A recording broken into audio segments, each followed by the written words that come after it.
Chercheuses et chercheurs de vérité, salam alaikum. Là, je vais quand même consacrer à un sujet très intéressant concernant le diable. Comment le diable égare les gens. Chez les sunnites, il y a différentes manières, hein, que yuwaswisu lahum, qui est dans les rêves des fois, que des fois il se transforme en être humain, des fois. Bon, il y a beaucoup d'histoires là-dessus.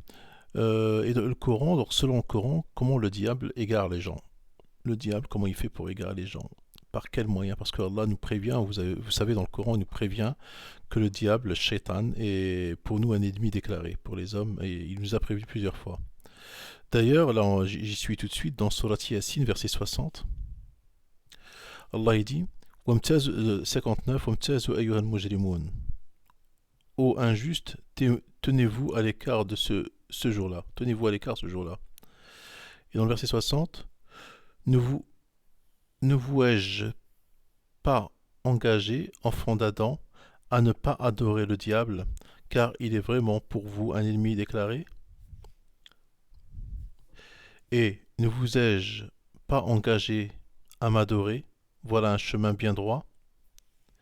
Et il a très certainement égaré un grand nombre d'entre vous. Ne raisonnez-vous donc pas? Il a certainement égaré un grand nombre d'entre vous. Vous voyez que le grand nombre, il est égaré. هذه جهنم التي كنتم توعدون اصلوها اليوم بما كنتم تكفرون. Voici l'enfer qu'on vous promettait.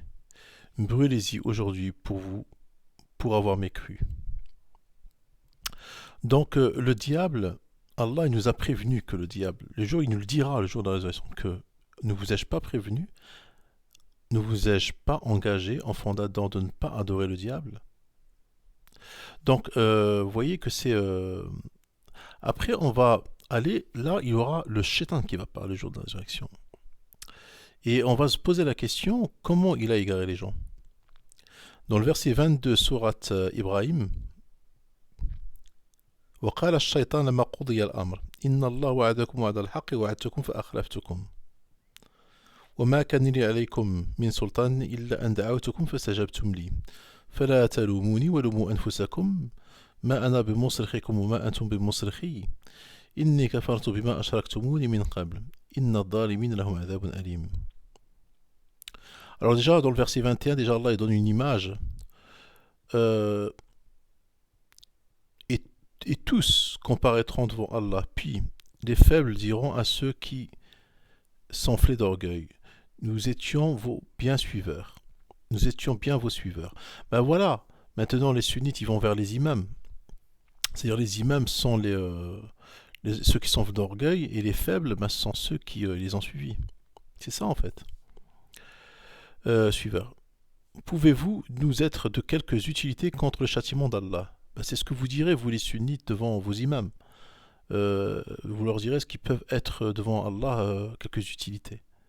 Alors les autres diront, si Allah nous avait guidés, nous vous aurions certainement guidés. Il est différent, il est, il, il est indifférent pour nous de nous plaindre ou d'endurer. Nous n'avons pas d'échappatoire. Alors le verset 22 qui nous intéresse est plus intéressant. Et là, ça, attention, c'est très fort. Et quand tout sera accompli, c'est-à-dire les gens de l'enfer, ça y est, ils seront en enfer, et les gens du paradis seront au paradis. Le diable dira, Shaitan, il va parler. Certes, Allah vous avait fait une promesse de vérité, tandis que moi, je vous ai fait une promesse que je n'ai pas tenue. Je n'avais aucune autorité sur vous, si ce n'est que je vous ai appelé et que vous m'avez répondu. Ne me faites donc pas de reproches, mais faites-en à vous-même. Je ne vous suis d'aucun secours et vous ne m'êtes d'aucun secours. Je vous renie de m'avoir jadis associé à Allah. Certes, un châtiment douloureux attend les injustes, les associateurs. Donc, vous voyez le diable le jour de la résurrection, il dira, après, quand tout le monde est en enfer et au paradis, il dira, certes, Allah vous avait fait une promesse de vérité. C'est-à-dire la promesse d'Allah de vérité, où on la trouve, certes, sérieusement, entre nous et vous, dans la toute logique des choses. La vérité dans l'Allah, on la trouve où? On la trouve dans le Coran. Coran, la Bible, la Torah, dans les livres venus du ciel.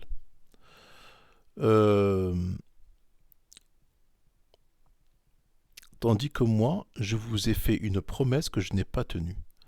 Alors, maintenant, on va se poser la question, c'est là où ça m'intéresse. Tandis que moi, je vous ai fait une promesse que je n'ai pas tenue. C'est quoi la promesse que le diable nous a fait? Moi, la seule promesse que je vois, c'est les hadiths. C'est les hadiths. La seule promesse que je vois, c'est les hadiths. Chez les juifs, ça peut être le Talmud et le Pentateuque, et chez les chrétiens, ça peut être, je sais pas quoi, ce qu'ils ont chez eux. Dans toutes les religions, le diable fait des promesses. Chez nous, les musulmans, c'est les hadiths. Et quand je dis le hadith, je ne vise pas que les sunnites. Hein. Quand je dis hadith, je vise tout le monde. Tout ce qui est en dehors du Coran. Et c'est ça les promesses du diable. Euh, alors il dit, Allah vous avez fait une promesse en vérité, tandis que moi je vous ai fait une promesse que je n'ai pas tenue. Je n'avais aucune autorité sur vous, si ce n'est que je vous ai appelé et que vous avez répondu. Ne me faites donc pas de reproches, mais faites-en à vous-même. Donc, c'est quoi les promesses du diable? Bah, tu vois, chez les sunnites, tu dis Ashhadu an la ilaha illallah wa ashhadu Muhammad Rasulullah, dakhalta al-jannah. Avant de mourir, juste avant de mourir, si avant de mourir tu dis Ashhadu an la ilaha illallah, ça c'est dans les hadiths. Si tu dis Ashhadu an la ilaha illallah wa ashhadu Muhammad Rasulullah avant de mourir, et tu le dis sincèrement, tu rentres au paradis. Ça c'est les promesses du diable. Par exemple, il te dit le diable dans les hadiths, tu peux faire 90, tu peux tuer 99 personnes et faire juste un bien. Juste un chien, tu lui donnes à boire, ben tu rentres au paradis. Le paradis, c'est quelque chose qui se mérite pas dans les hadiths. Le paradis, c'est un droit. C'est comme chez les chrétiens aussi, c'est un droit. C'est un droit d'entrer au paradis. Ça, c'est les promesses du diable. C'est les promesses du diable. Les hadiths sont les promesses du diable. C'est la preuve que le diable aussi révèle et fait des promesses. Je vous ai fait une promesse que je n'ai pas tenue. Je n'avais aucune autorité sur vous, si ce n'est que je vous ai appelé et que vous m'avez répondu. Ne me faites donc pas de reproches, mais faites-en à vous-même. Ben oui, si maintenant dans un hadith, ils te disent qu'il faut faire 5 prières par jour et les prières sont déterminées par des raka'at et puis tu rentres au paradis, ça c'est les promesses du diable. Allah il te dit non,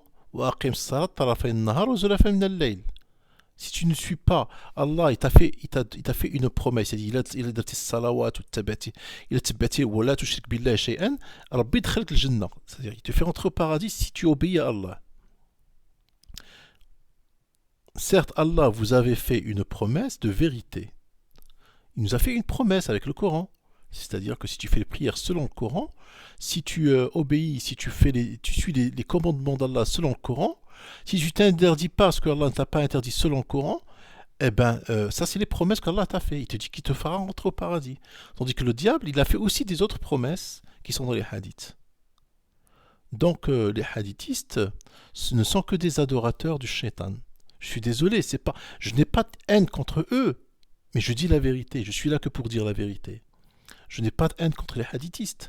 Je n'ai pas de haine contre les sunnites. Bon, quand je dis hadithiste, c'est tout le monde.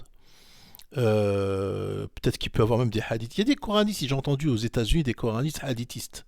Ils croient à certains hadiths. Pour moi, ce n'est pas des coranistes d'ailleurs. Un coraniste, c'est quelqu'un qui ne croit en aucun hadith. Il se fie qu'au Coran seul. Donc, être un hadithiste, c'est être un adorateur du diable. Pour moi, c'est être un adorateur du diable. Dans les hadiths, il y a des promesses du diable.